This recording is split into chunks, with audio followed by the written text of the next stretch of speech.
This is an amazing, wonderful world, a truly remarkable place. It really is worth a visit because there aren't many places where you'll find magical islands surrounded by the clearest, bluest oceans that you will ever see. And if you look past the island with the lollipop red trees, you will see the best place of all, the Isle of Macaroni.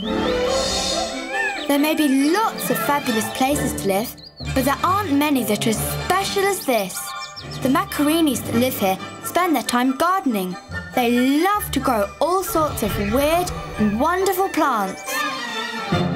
And being so fond of their gardens, the Macaronis didn't want to see them dug up for roads and bridges, so they decided to use flying balloons to get around instead. They are a marvellous way of travelling, and even the youngest Macaronis have great fun using them to visit their friends and for racing around the island.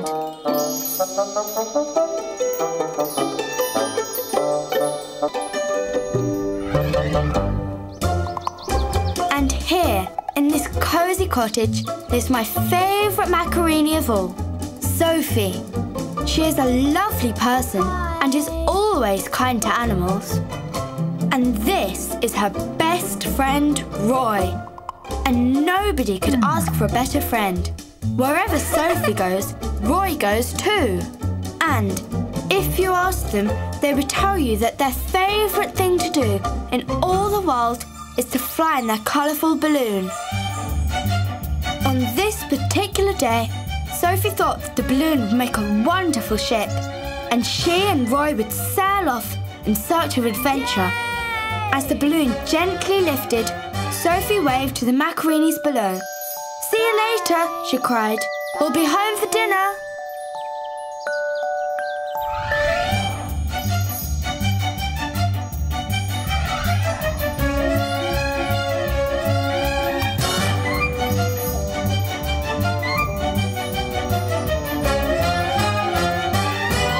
Suddenly, there was a loud growl.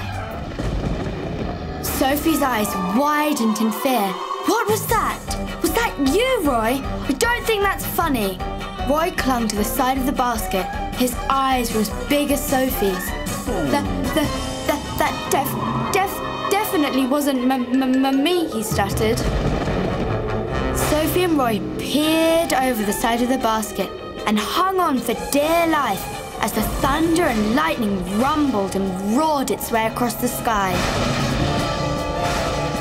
A huge gust of wind shook the balloon and pushed it far away from the Isle of Macaroni.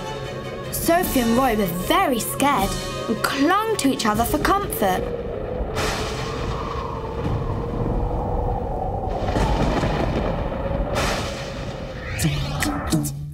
As fast as the storm had started, it stopped.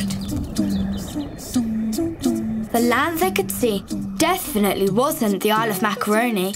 It was very different. It even sounded different, and it definitely smelt different.